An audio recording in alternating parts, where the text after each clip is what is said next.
जिस तरह अंग्रेज ने हिंदुस्तान में डिवीजन किया, पाकिस्तान में इनके गुलाम, एजेंट, टोडीज, हेंचमैन, फौज के जर्नलों ने पाकिस्तान में पूरी कौम को ही डिवाइड कर दिया।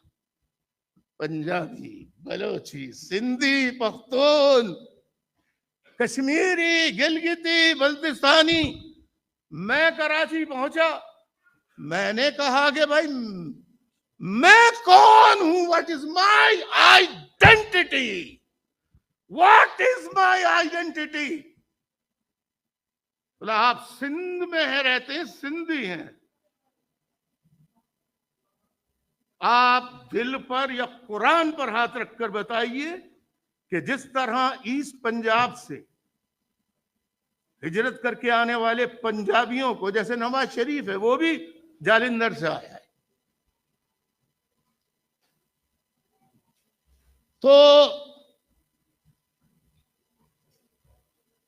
जिस तरह वो एडजस्ट हो गए, क्या उस तरह उर्दू स्पीकिंग सिंध में सिंधियों ने एक्सेप्ट किए?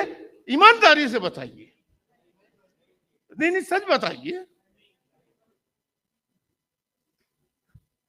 मेरा ख्याल है या तो मेरे माइक में खराबी है या मैं समझा नहीं पा रहा, जवाब पूरी तरह से नहीं आ रहा।